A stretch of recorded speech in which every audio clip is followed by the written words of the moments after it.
ఈ కథ నిజముగా జరిగిన ఒక యథార్థమైన సంఘటన. ఒక యువ మిషనరీ సువార్తను ప్రచారం చేయడానికి ఒక ప్రమాదకరమైన అరణ్యాన్ని దాటిపోతున్నాడు. ఆ ప్రదేశంలో దొంగలు, హింసకులు ఎక్కువగా ఉండేవారు. ఆ మార్గంలో ప్రయాణించిన చాలా మంది తిరిగి రాలేదు. కానీ ఈ యువ మిషనరీ భయపడలేదు.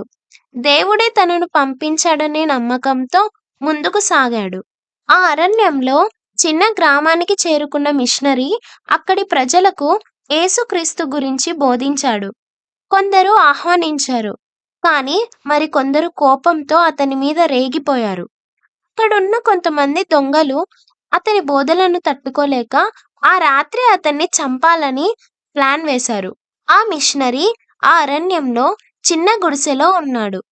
ఆ రాత్రి పడుకునే ముందు మిషనరీ గుండెల్లో ఒక వింతైన ఆతృత కలిగింది. తన మనసంతా ఎందుకో కలవరంగా ఉంది. ఎందుకో తెలియదు కానీ ప్రార్థించాలనే తపన వచ్చింది.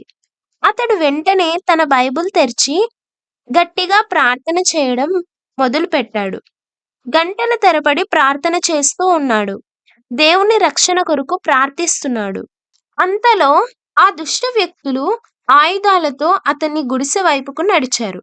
అయితే గుడిసె తలుపు దగ్గరకు వచ్చిన క్షణంలో ఒక్కసారిగా వారందరూ భయపడ్డారు. వారి ముఖాలు తెల్లబడిపోయాయి. ఒళ్ళు వణికిపోయింది. ఎందుకంటే అక్కడ గుడిసె ముందు తెల్లని వస్త్రములను ధరించిన దేవుని దూత నిలబడి ఉన్నాడు. ఆయన చేతుల్లో అద్భుతమైన కాంతివంతమైన ఖడ్గం ఉంది. ఆయన శరీరం వెలుగుతో కాంతిమయంగా మెరిసిపోతుంది. ఆయన ముఖం పవిత్రతతో నిండి ఉంది. ఆ దూతను చూసిన దుష్టులు భయంతో వెనక్కి తిరిగి తమ ఆయుధాలను పడేసి పారిపోయారు.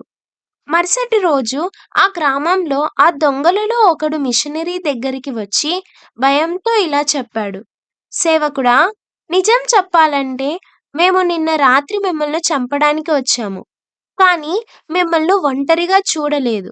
మిషనరీ ఆశ్చర్యంగా చూస్తూ, అవునా, ఏం జరిగింది అని అడిగాడు. ఆ యువకుడు భయంతో చెప్పాడు: మీ గుడిసె ముందు తెల్లని వస్త్రములు ధరించిన ఒక గొప్ప వ్యక్తి నిలబడి ఉన్నాడు. ఆయన చేతుల్లో గొప్ప ఖడ్గం మెరిసిపోతుంది. మేము చూస్తూనే ఉలిక్కిపడి పారిపోయాం. ఆయన మనిషి కాదని మేము అర్థం చేసుకున్నాం. ఈ మాటలు విన్న మిషనరీ కన్నీళ్లు కార్చాడు.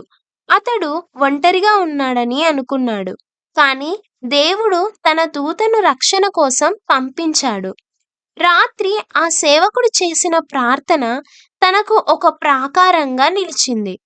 ఈ సంఘటన తర్వాత ఆ గ్రామంలోని చాలా మంది మారిపోయారు. మిషనరీని చంపాలని ప్లాన్ చేసిన వారే ఇప్పుడు యేసును తెలుసుకోవాలనుకున్నారు. బైబిల్లో కీర్తనలు 34వ అధ్యాయం 7వ వచనంలో ఇలా ఉంటుంది: యెహోవా యందు భయభక్తులు గలవారి చుట్టూ ఆయన దూత కావిలి ఉండి వారిని రక్షించును. నిజమే, మిషనరీ జీవితంలో ఆయన దేవుని యందు భయభక్తులు కలిగి అరణ్యం వంటి గొప్ప ప్రమాదకరమైన పరిస్థితిలో కూడా దేవుని చిత్తంను నెరవేర్చాలనుకున్నాడు.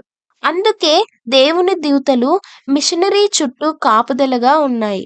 ఆ మిషనరీ జీవితంలో ఆ రాత్రి చేసిన ఆ గొప్ప ప్రార్థన, పట్టుదలతో చేసిన ఆ ప్రార్థన తన చుట్టూ ఒక ప్రాకారంగా నిలిచి తనకు ఆశ్చర్యకార్యంని చూడ్డానికి, అక్కడ ఆ సువార్త ప్రచురించబడడానికి, వారందరూ మారు మనసు పొందడానికి కారణమైంది. మన జీవితంలో కూడా దేవుని యందు భయభక్తులు కలిగి పట్టుదలతో ప్రార్థనా జీవితాన్ని మనం కలిగి ఉంటే ప్రతి దుష్టుని చేతిలో నుండి దేవుడు మనల్ని విడిపిస్తాడు. ప్రతి ప్రమాదకరమైన పరిస్థితి నుండి మనల్ని ఆయన తప్పిస్తాడు. ఆయన దూతలే మన చుట్టూ కావిలిగా ఉండి మనము ఏ పాపంలోనూ పడిపోకుండా, ఈ లోకపు దుష్టుని పన్నాగాలలో పడిపోకుండా మనల్ని కాపాడుతాయి.